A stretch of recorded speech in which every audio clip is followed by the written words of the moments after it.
Hey, what's going on? Welcome back to the channel. In today's video, we are talking about if you are a seller and you are thinking about selling, but you want to wait until the winter is over and into the spring of 2022. This video is going to be all about the right strategy that I would recommend to you, someone in your position that doesn't yet want to go to the public market, but wants to start getting prepared for a sale of your home.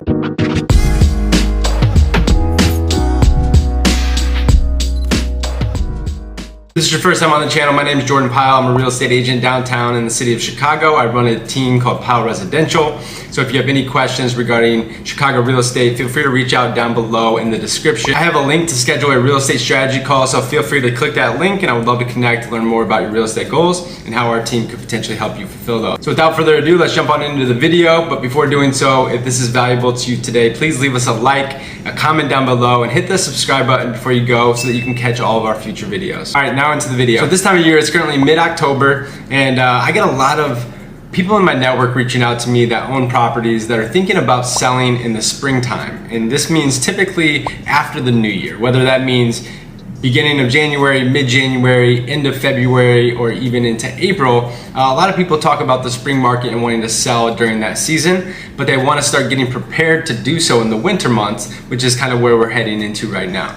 So my best strategy is the three things I'm going to cover right now to make sure that you can prepare yourself for an eventual sale of your condo. All right, so the first thing is to make sure that you list your property with an agent. So what I do this time of year is I basically utilize a pocket listing strategy.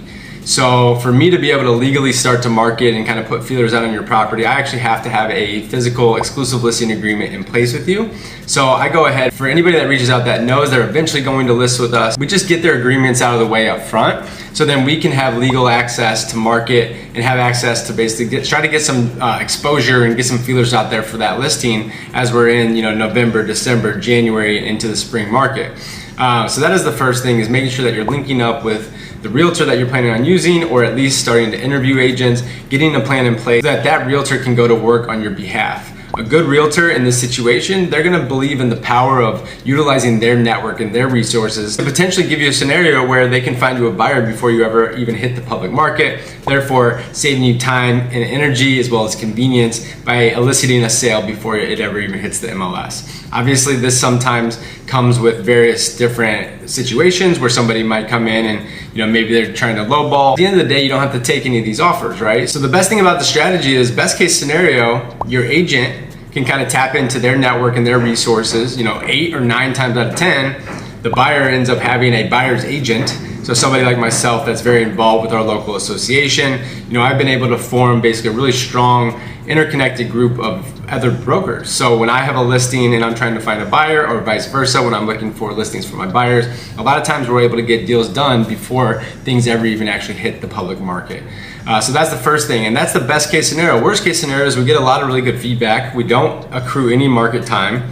And then now we have that information and we've kind of done, the research on the market to see what that bears for your listing. So if we decide, hey, we did get a lot of hits on this as it was a pocket listing, that probably means we're in the right ballpark and we have the right strategy. Or maybe we listed as a pocket listing and I put my feelers out to different people and it's crickets. Then maybe we know, okay, we need to adjust the price a little bit, or maybe we need to update some pictures, or maybe do some of the deferred maintenance that we discussed. It gives us a good frame of reference so that when we're ready to go to market, we have all that good feedback. All right, so the second thing, if you're planning on listing in this early spring market, which is technically like the winter months, in February, then make sure that you get your listing photography done today.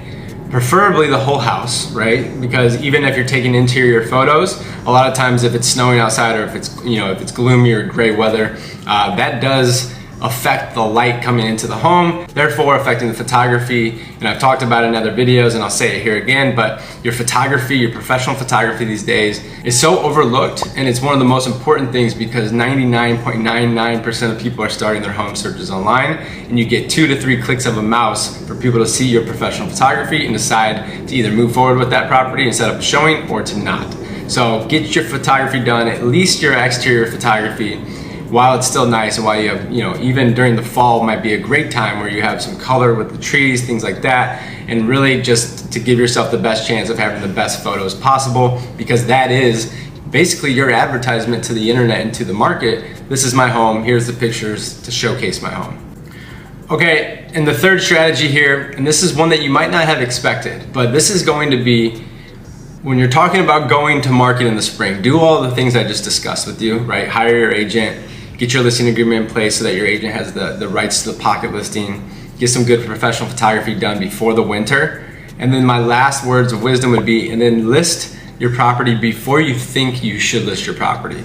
So when we talk about the spring market, a lot of people think that that's end of March, early April, or even in May. And what we notice from the real estate standpoint, at least here in Chicago, is the spring market, and I do air quotes with the spring market, really starts like pretty much the first Monday after the new year. So that first full Monday, that first full week, that's when we see kind of people starting to get back from the holidays. We're now into a new year. People are motivated. They have their intentions, their goals set for the year, and they start getting into their home search because a lot of people have buy a home or sell a home or move to a certain location on basically their new year goal list. So those are the three things that you need to consider when you're thinking about selling your home, going into the fall market, but not wanting to actually list it until 2022.